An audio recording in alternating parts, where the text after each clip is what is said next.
can close your prayer books for a little bit as we turn to our speakers this evening. And I have a formal introduction here, but I will just say that so much has taken over the narrative of how we think of Israel, its people, those surrounding it since the 7th. And one of the parts of the narrative that sadly has really fallen by the wayside, at least here in the States, is the notion of coexistence in Israel. That there are any number of incredibly dedicated people, organizations in Israel who have worked on coexistence for a long time and who continue to work on coexistence now when it is so much harder. And it was important for us when we had this opportunity presented to us to have representatives, the co-deputy CEOs of the Abraham Initiatives here to speak with us, that we take this opportunity to hear from them. As they are in the States, they have been toured around the States all over and are exhausted. I think it's fair. I will say for them, they won't claim they're exhausted, but I heard about their travels and it sounds exhausting.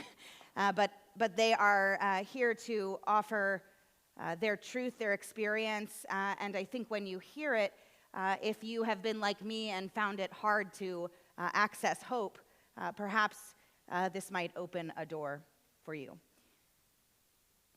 So if you're not familiar, the Abraham Initiatives was established in 1989 as a fund for grassroots coexistence work in Israel, and it has evolved into a shared society organization that models solutions to enact equal and positive Jewish-Arab relations in Israel.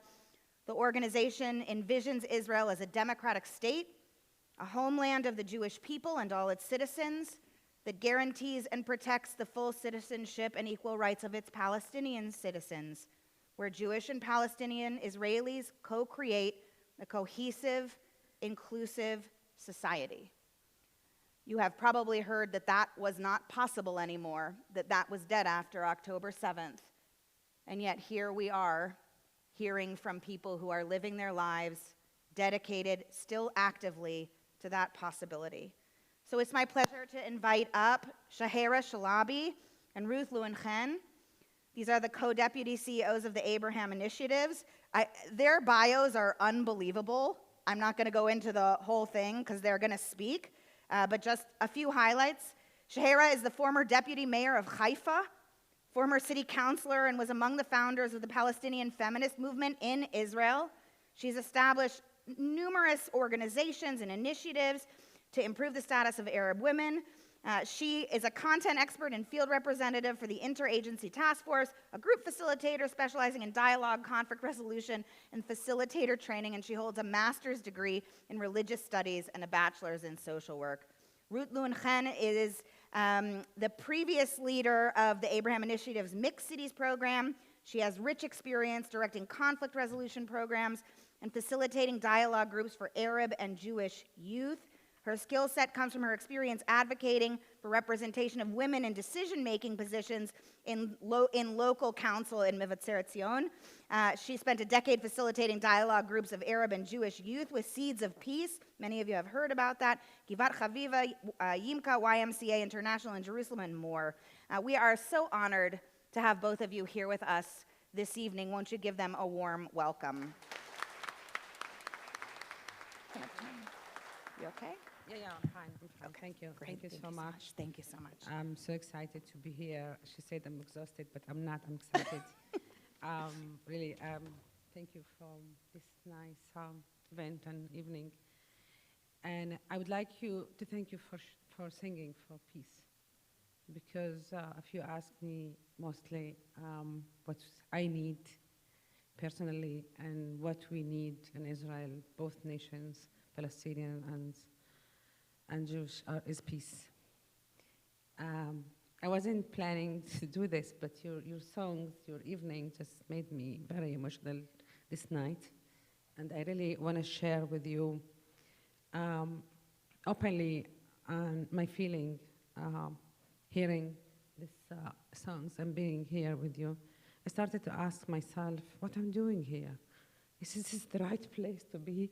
And I also shared my partner Jimmy and Ruth about my feeling, not because it's a synagogue and not because it's a ceremony, but because I'm just thinking what should be done today in order to bring peace to Israel.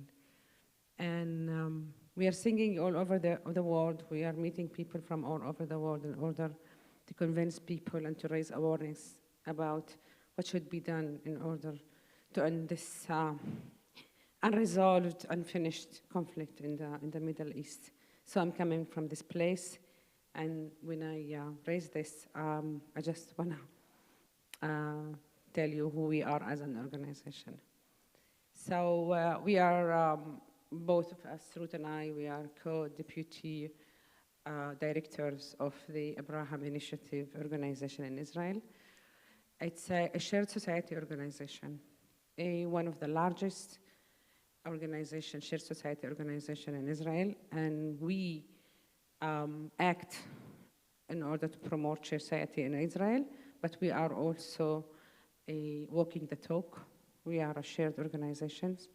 We have 50% staff Palestinians from Israel and Jewish from Israel also, and we are working together in order to bring, I don't want to say it peace, but equal rights and good relations between Arabs and Jews. And as you know, that we are challenged all the time. I have been involved in this field, I think, more than 30 years. I moved from the terminology of coexistence and building relationship between people to terminology of building shared society that includes not only good relationship between people, but also talking about the power relation between the two groups.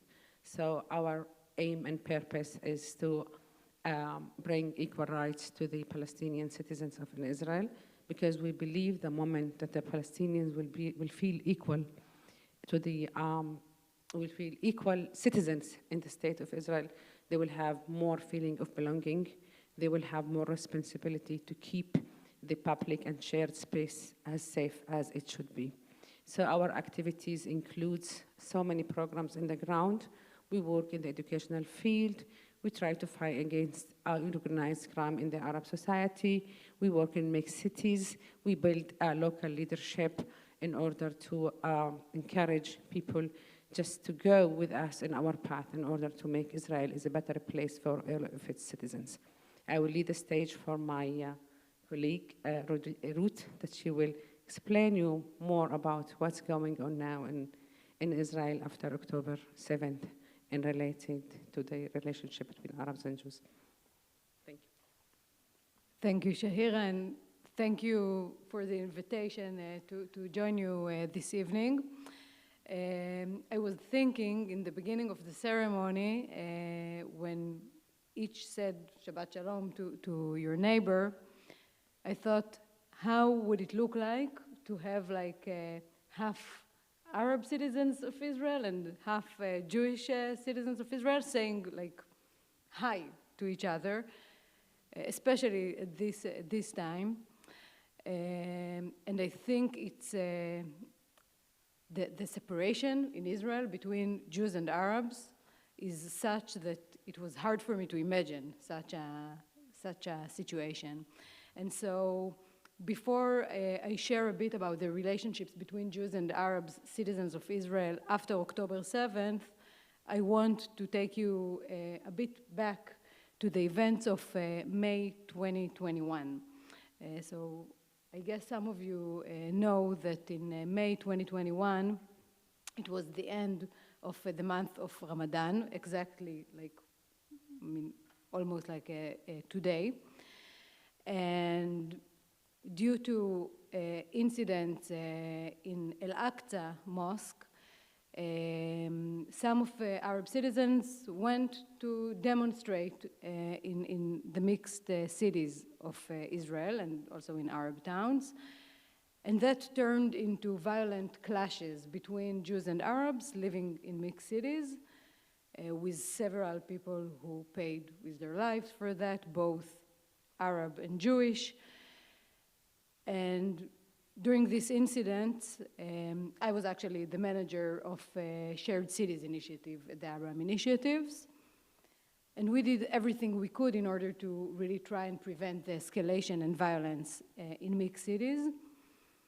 And we were also supported by the government back then that with us tried to prevent violence. It wasn't easy. It took a lot of work among activists and civil society organizations and working together with police forces and trying to understand what can be done. And I'm saying that because when October 7th occurred, we were all shocked, as you can imagine, and like I personally ran, to the shelter and I tried to understand what's going on.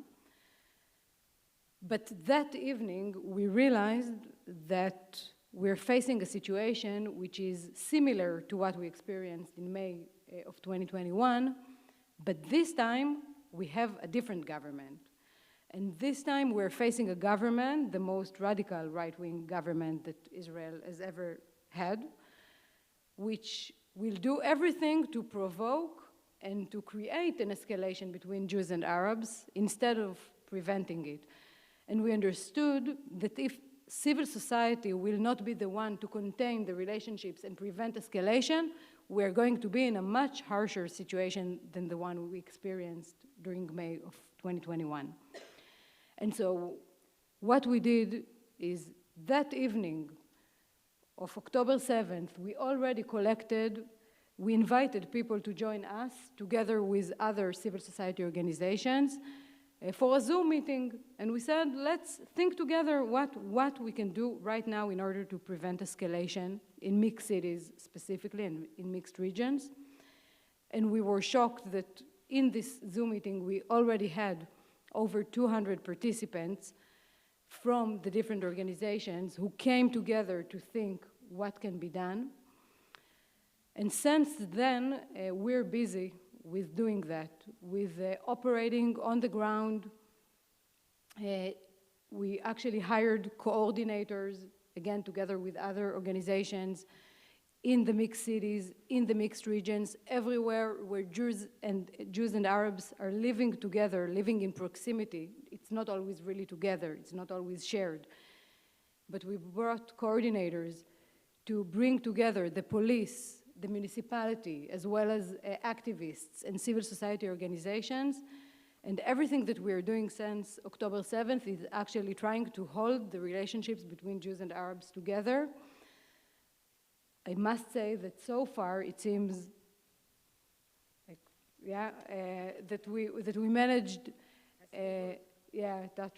we managed to do something because we did not see the violence that we feared from so much.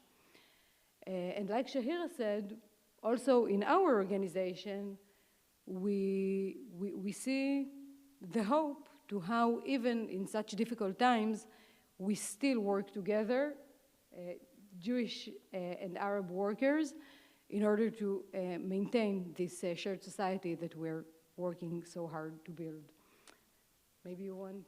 Okay, thank you very much. I just want to add that if you ask us what make this successful this time, because first of all, we were ready.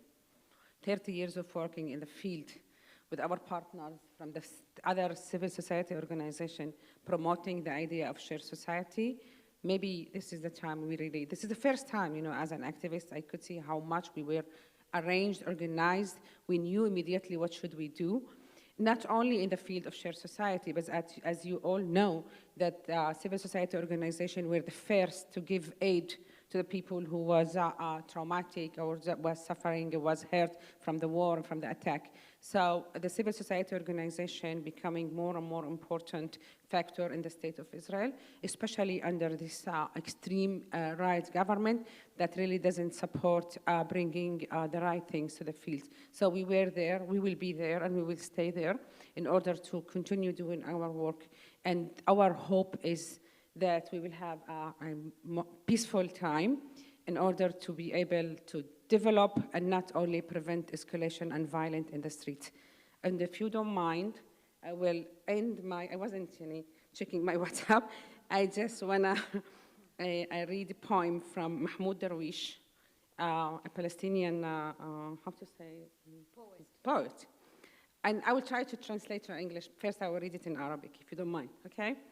ستنتهي الحرب ويتصافح القادة وتبقى تلك العجوز تنتظر ولدها الشهيد وتلك الفتاة تنتظر زوجها الحبيب وأولئك الأطفال ينتظرون والدهم البطل لا أعلم من باع الوطن ولكني رأيت من دفع الثمن.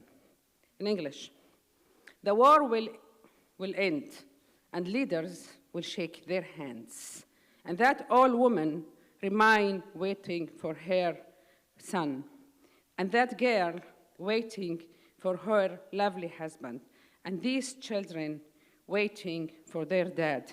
I don't know who sold the home, but I know who paid the price. So I'm saying, no more war.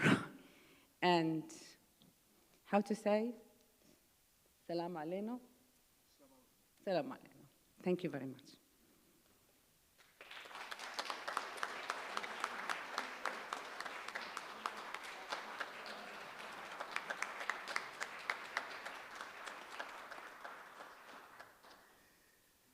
So in addition to Shahira and to Ruth, they are accompanied by Jimmy Tabor, who represents the Abraham Initiatives, and he didn't get a speaking point this evening, but he is here along with them and deserves the shout out as he has been a part of this. I got you, don't worry. They are actually, they're leaving the service early because they have to speak at another synagogue this evening as well, and we want to be able to share them here in our Jewish community as widely as we can. So on behalf of all of us in our community here at North Shore Congregation Israel, we want to thank you for traveling here, for sharing your incredible, purposeful, brave, courageous, important now more than ever work. And we pray that together we will know a world of shalom, a world of salam, for all of God's children. Thank you so much.